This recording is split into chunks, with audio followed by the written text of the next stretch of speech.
When I first saw you, I knew I had to take you home.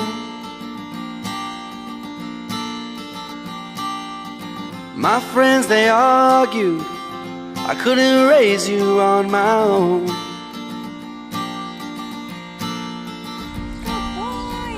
But I was sure that you were meant to be with me.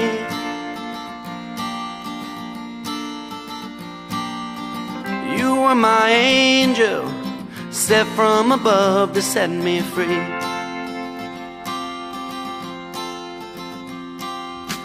Let's get in my car, and I will take you for a ride.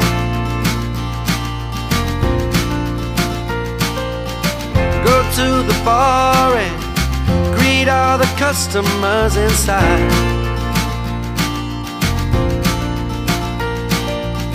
I won't forget all that you've done for my life.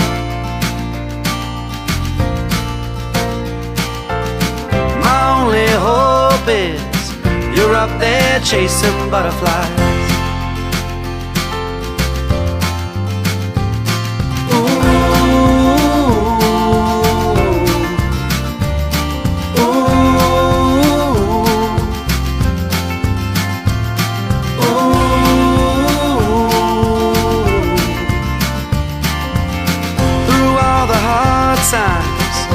You were right there by my side.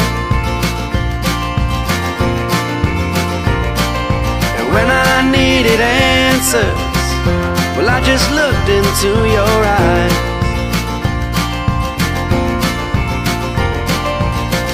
Now I don't know all of the love you felt inside.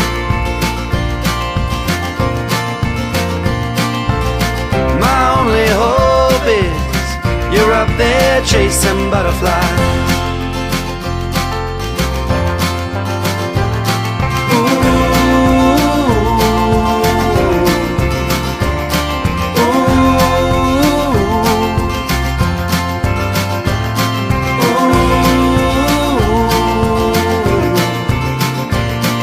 I know we'll be together another day, another time.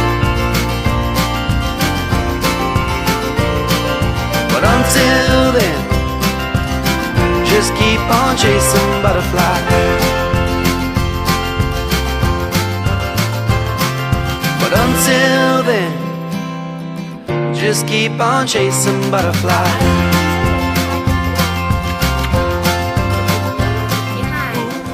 What's up, you guys? Welcome back to my channel. Today I just felt like I had to come on here and like address something because it's just like heavily weighing on my heart, and it was a big thing that happened in my life that I just felt like I couldn't ignore, especially something that I couldn't just continue to live my day-to-day life without it being acknowledged. Sorry. I went up to Columbus. I left Mav at my parents' house, and I went up to Columbus to be with my friend, and then to fly out of Columbus to go on vacation to Costa Rica. Well, on the third day, my parents told me, hey, he's missing. We can't find him. And for literally the next, they told me on the second night, I guess. They said, we can't find him. We don't know where he is. We've looked everywhere. They had over 400 signs laminated and put on everywhere. Like, there was people, my parents were out in the woods looking for him, and they were yelling Maverick, and somebody yelled back and they were like, we're looking for Maverick too. Like, I mean, there was literally people everywhere. I'm still getting messages, and it's been 3 weeks. I'm still getting messages about him.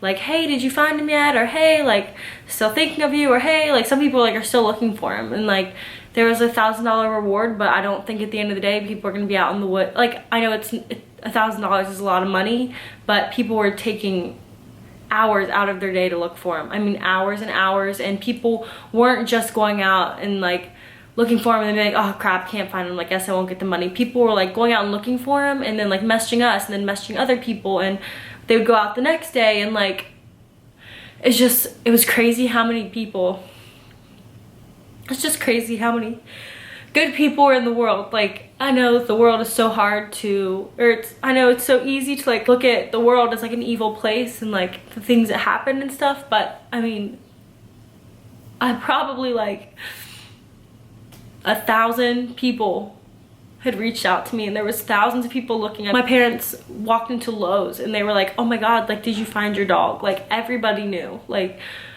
everybody was looking for him. Because he was just such a sweet dog, and like it was, I just really couldn't believe that so many people cared about like our story with Mav and like was out looking for him. Anyways, I was looking the whole trip for him. Well, I get back from Costa Rica the 14th, and he's still gone. It's been 7 days. And I told Kevin, I was like, I know I'm gonna go home and I'm gonna yell in the woods and he's gonna just run right to me. Like, I just like, I felt like that was gonna happen. And the whole trip, I just felt so useless. I'm so sorry.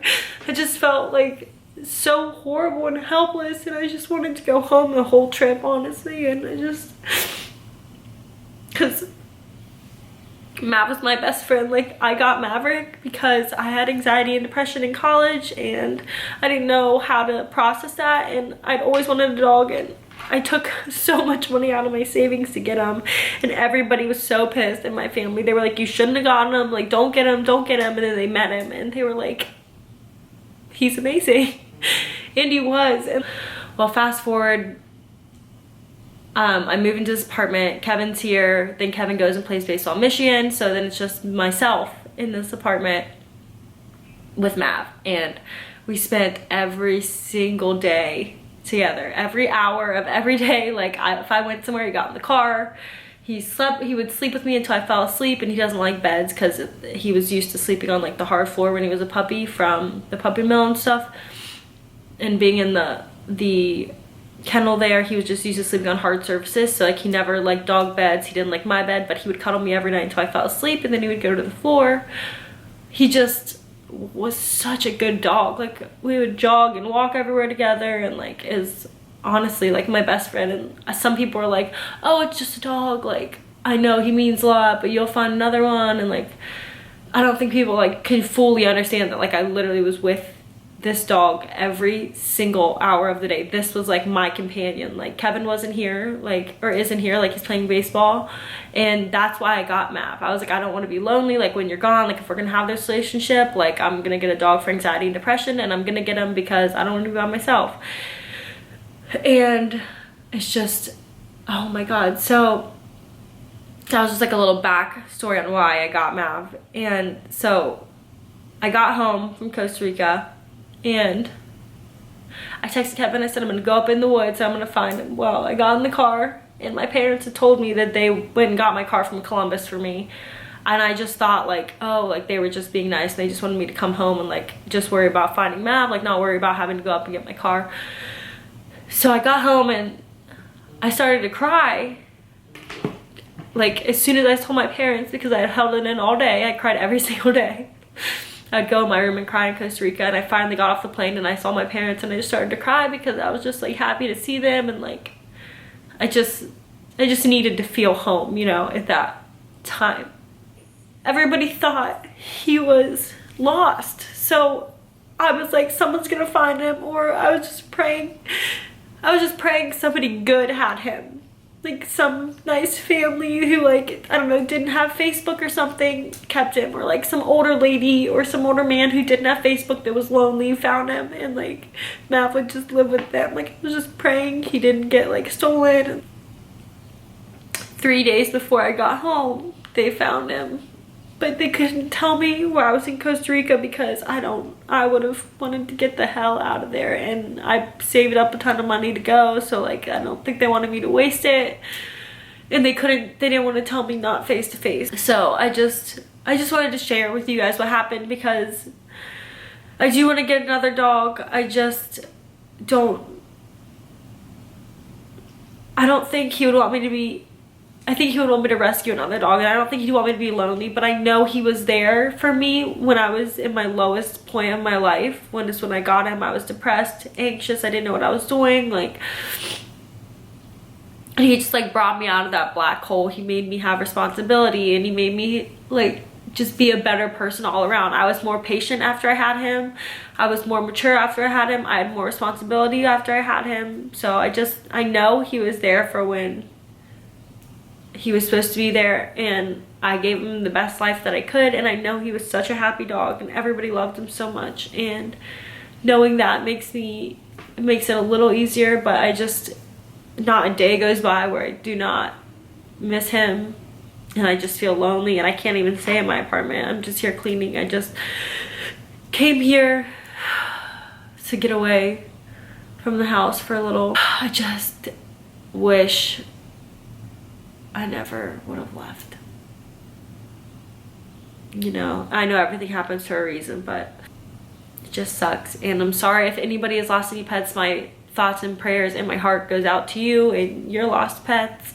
And I just felt like I couldn't just have him in every single video I've ever posted on here and then just like post a new video and be like, oh hey guys, like what's up, like just go back in Costa Rica, and like not acknowledge that he's not gonna be, and then he deserved to be acknowledged because he was such an amazing dog.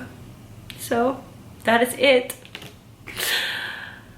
Not all my videos are sad. I'm so sorry if this was a Debbie Downer for you, but it'll get better, I know that, but I just felt like I needed to acknowledge that, and so that I could personally move on. Like, it didn't feel right just moving on and pretending that he didn't pass away and that he wasn't such a huge part of my life. Thank you guys for watching. I hope you have an amazing day. If you do have a fur baby, give them a hug and a kiss today, and just remember that animals are purely good. They are good at heart, and just remember not to take it for granted sometimes. So thank you guys for watching, and I hope you have a great day.